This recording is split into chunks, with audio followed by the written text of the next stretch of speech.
लोकशाहीचा बुलंद आवाज, रिपब्लिकन वार्ता, महाराष्ट्र। वन क्लासिक बीज कंपनीकडून शेतकऱ्यांना अनुदानाचे वाटप।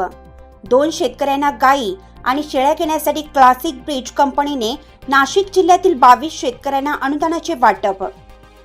क्लासिक ब्रीज ही एक गुंतवणूक कंपनी आहे, मात्र कंपनीने दिल्ली, हरियाणा, चेन्नई येथील काही कंपन्यांशी करार करून त्यांच्याकडून शेतकऱ्यांसाठी CSR फंड प्राप्त केला आहे। हाच CRS फंड ही कंपनी शेतकऱ्यांच्या भल्यासाठी खर्च करत आहे। शेतकऱ्यांना गोधन उपलब्ध करून देण्यासाठी कंपनी काम करत आहे। आतापर्यंत सभा मंडप, शाळा, चौक सुशोभीकरण, व्यायामशाळा यासाठी CRS फंड मिळवायचा, मात्र गायी, शेळ्या, म्हशी घेण्यासाठी हा फंड उपलब्ध नव्हता। मात्र क्लासिक ब्रीज कंपनीने काही कंपन्यांशी करार करून हा निधी शेतकऱ्यांसाठी उपलब्ध करून दिला असल्याची माहिती कंपनीचे प्रकल्प अधिकारी विश्वास पाटोळे यांनी दिली। एका गायीसाठी 42,000 रुपये, एका शेळीसाठी 7,000 रुपये, एका म्हशीसाठी 40,000 रुपये अनुदान मिळतं। हे अनुदान 60 ते 90 दिवसात शेतकऱ्यांच्या खात्यावर जमा होतं।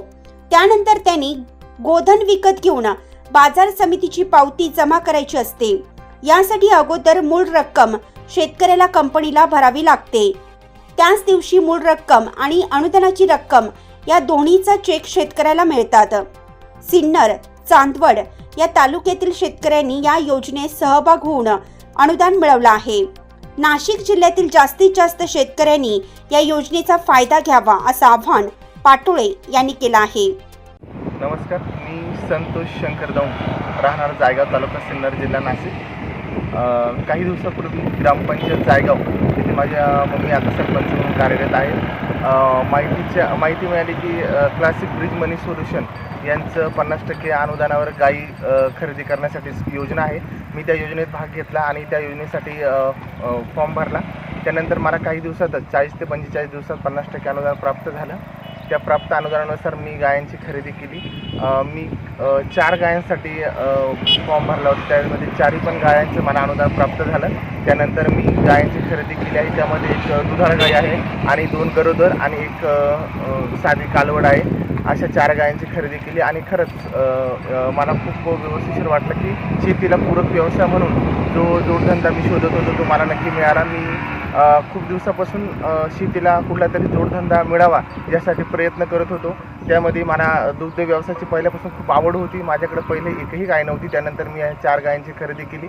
आज शेतीला जोडधंदा म्हणून मी दुग्ध व्यवसायाची निवड केली आहे। सर्व शेतकऱ्यांना माझी विनंती आहे की क्लासिक ब्रीज मनी सोल्युशन प्रायव्हेट लिमिटेड ह्या कंपनीतर्फे जी योजना राबवली जाते ती अति उत्तम आहे आणि खूप चांगल्या प्रकारे याचा बेनिफिट आहे। आणि खरंच मी त्या कंपनीचे खूप आभार मानतो की त्यांनी शेतकऱ्यांपर्यंत ही योजना पोहोचवली। शेतकऱ्यांकडनं त्यांचे खूप खूप आभार।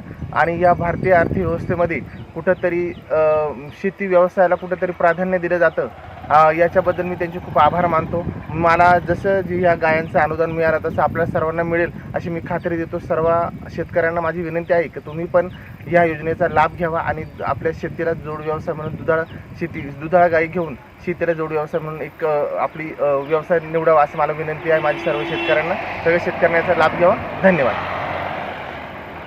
क्लासिक ब्रीज मनी सोल्युशन प्रायव्हेट लिमिटेड कंपनीकडून जी योजना आली होती गायी शेळींसाठी 50% अनुदान, ही शेतकऱ्यांसाठी खूप चांगली योजना होती। आपण शेतकऱ्यांपर्यंत योजना पोहोचवली, ग्रामपंचायत मार्फत पोहोचवली, सरपंच यांच्याकडं आपण लेटर पोच करून त्यांना पत्रव्यवहाराद्वारे आपण त्यांना माहितीची सगळी पूर्ण माहिती जी ती पत्राद्वारे त्यांना दिली। या योजनेचा पूर्णपणे लाभ घेतलेले आपले दौंड सरपंच आहेत, यांनी पण या योजनेचा लाभ घेतला। क्लासिक ब्रीजतर्फे मी त्यांचं प्रकल्प अधिकारी म्हणून स्वतः व्हिजिट वगैरे केले, सगळ्या काही समोर पाहून घेतलं। अजून काय राहिलं रोलचा तरी या योजनेचा जास्तीत जास्त शेतकऱ्यांनी लाभ घ्यावा अशी मला पण वाटते। आणि दौंड साहेब पण यांनी पण गावकऱ्यांना अजून या योजनेत भाग घ्यायला हवा, यांना सांगा या योजनेचा फायदा जेवढा होता येईल तेवढा शेतकऱ्यांना मिळवून द्या। आजचा शेतकरी जो आहे 1-1.5-2 एकरामध्ये त्यांचं काही होत नाही। गाई आणि शेळी हे त्यांना जोडधंदा म्हणून एक दूध व्यवसायासाठी गाई आणि शेळी त्यांनी घ्यावी, या योजनेचा पूर्ण लाभ घ्यावा. मी हे पूर्ण शेतकऱ्यांसाठी आवाहन करतो. एवढं बोलून मी रिपब्लिकन वार्ता महाराष्ट्र न्यूजसाठी विशेष प्रतिनिधी आनंद दाभाडे, नाशिक.